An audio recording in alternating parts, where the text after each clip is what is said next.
Meus queridos irmãos e irmãs, nós vamos nos aproximando do tempo da paixão. Ou seja, a quaresma, ela é dividida em duas partes.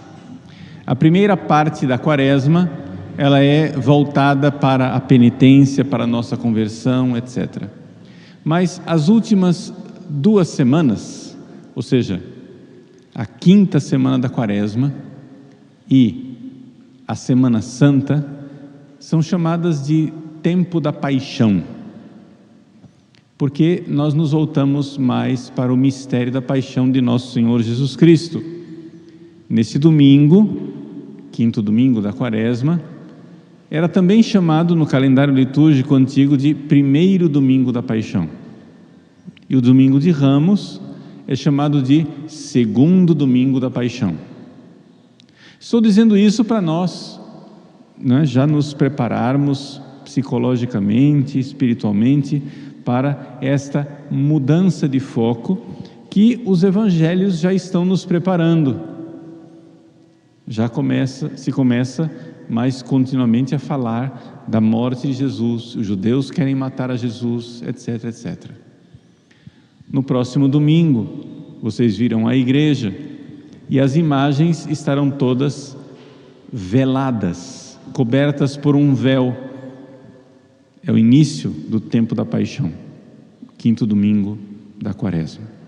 A igreja pede que nós façamos esta penitência de não ter a consolação das imagens que nos ajudam na oração, para que a gente se recolha um pouco mais e nós então façamos essa meditação da paixão de Cristo. O evangelho de hoje, dentro deste clima de preparação para a paixão de Cristo, nos coloca, diante desta perseguição que Jesus sofre dos judeus, dos fariseus, que querem matá-lo. E nós podemos nos perguntar, mas por que é que querem matar Jesus? Poderíamos dar várias respostas a essa pergunta, mas a resposta fundamental é porque os fariseus, os judeus, tinham inveja de Jesus.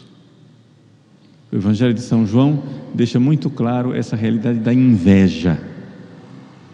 E aqui, o pecado da inveja, ele começa então a aparecer com toda a sua feiura. Nós raramente vemos que as pessoas têm consciência da gravidade do pecado da inveja, como se a inveja fosse simplesmente um sentimentozinho, mas não é um simples sentimento. Vejam, o pecado da inveja é um pecado satânico. Veja, Satanás nunca teve relações sexuais, nunca cometeu adultério, nunca tomou droga, nunca se embebedou. Satanás não precisa de dinheiro, ele não precisa roubar ninguém para ter dinheiro, nada disso. Os pecados que as pessoas consideram grandes pecados na sociedade, são pecados que Satanás nunca cometeu. Mas o pecado da soberba e o pecado da inveja estão lá, foram feitos por Satanás, e é exatamente por isso que o pecado entrou no mundo. Na soberba, Satanás não quis servir a Deus, e ele então teve inveja de nossos primeiros pais. Deus criou o mundo, e quando Ele criou os anjos, e convidou os anjos todos ao servirem, e servindo nesse serviço, os anjos iriam reinar em tronos gloriosos no céu. Esse era o destino que Deus tinha colocado para os anjos, reinar no céu, em tronos gloriosos. Acontece que Satanás, com os seus anjos rebeldes, não quiseram isso. e então nunca entraram no céu. Satanás nunca viu Deus. Os anjos rebeldes nunca viram Deus, nunca estiveram no céu, mas nós estaremos. E nós ocuparemos os tronos que eram deles. Deus quer que nós sejamos admitidos ao céu e ali nós iremos reinar. Ali nós seremos filhos gloriosos de Deus no céu. Que maravilha! Mas Satanás tem inveja disso e quer impedir que a gente veja Deus face a face. Satanás quer impedir que a gente chegue no céu.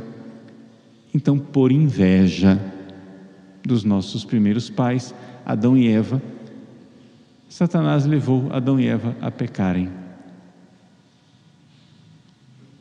Então, o que é a inveja? A inveja é quando eu vejo a felicidade do outro e sinto tristeza com isso.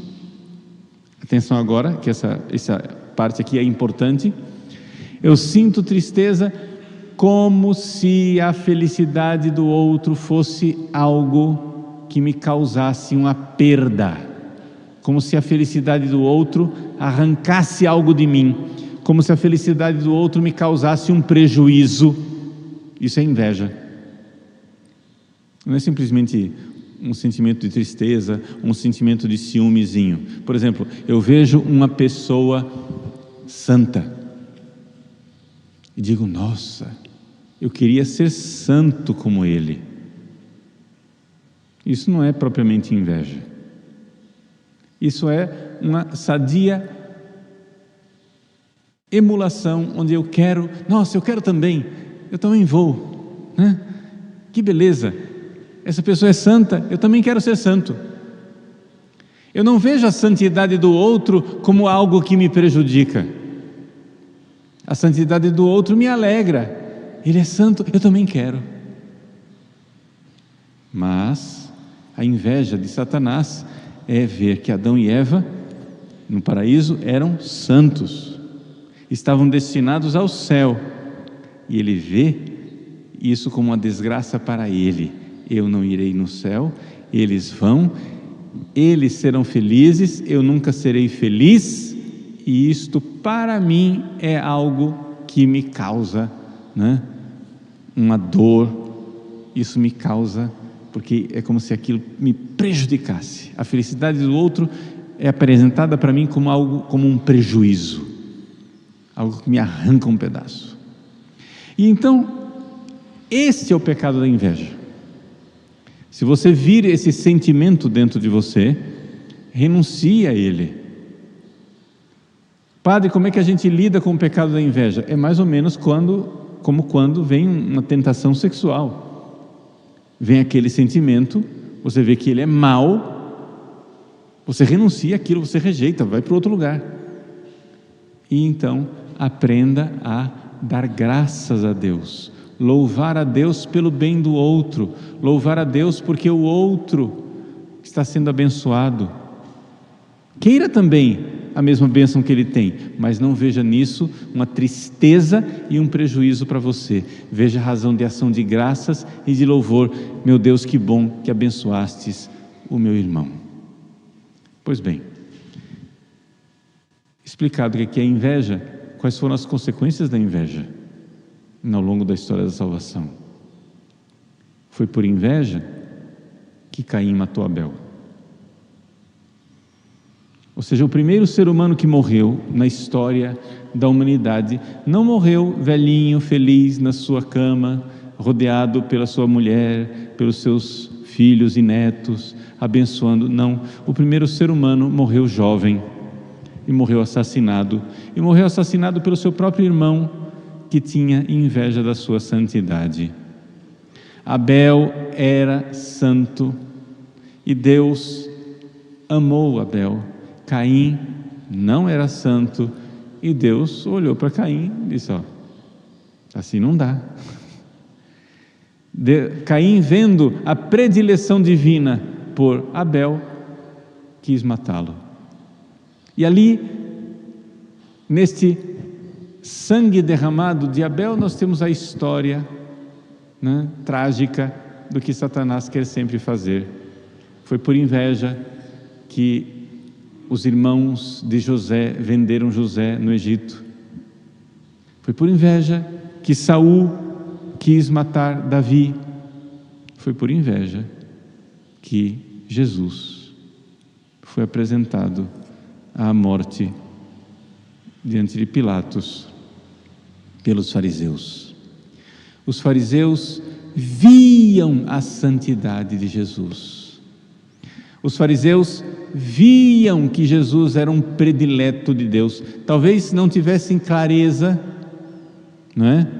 Não tivessem clareza de que ele realmente era filho de Deus, mas eles tinham a clareza de que Jesus dizia que era filho de Deus. E por inveja, Jesus é o predileto, Jesus é o escolhido, Jesus é o amado de Deus, e Deus disse isso várias vezes, no batismo: Tu és o meu filho muito amado, no qual coloquei toda a minha complacência. No Monte Tabor, na transfiguração: Eis o meu filho muito amado, escutai-o. E Deus mostrava no dia a dia que Jesus era o seu predileto, que Jesus era verdadeiramente muito santo, muito amado por Deus. Claro, nós sabemos que ele não era somente muito santo, muito amado por Deus, ele era o próprio Deus que se fez homem. Mas a humanidade de Cristo, seu corpo e sua alma, ele, humano como nós, não tem dúvida que aquilo é uma predileção.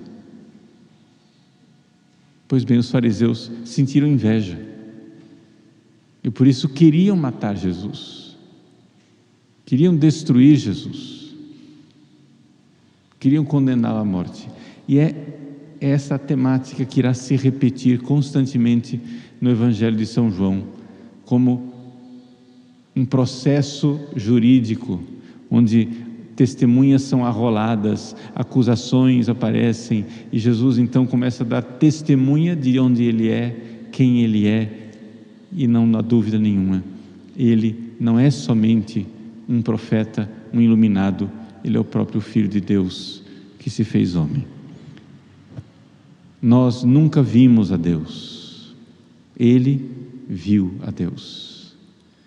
E aqui a nota básica e fundamental da inveja de Satanás. Satanás nunca viu Deus.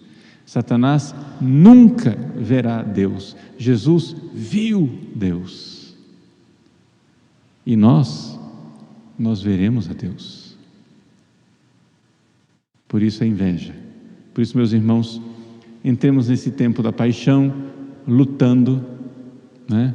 É sexta-feira. Sexta-feira sempre a gente recorda a paixão de Cristo com grande, né, intensidade. Vamos viver a paixão de Cristo, a Passio Domini, a paixão do Senhor. Vamos viver esses tempos agora com grande intensidade, nos voltando para nosso Senhor, sabendo que Ele morreu para abrir as portas do céu, para que nós vejamos Deus face a face. Ele que viu Deus, quer que nós vejamos Deus. Satanás, que nunca verá a Deus, não quer que nós vejamos Deus. E essa é a única luta que importa. No fim das contas, essa é a única realidade que é definitiva.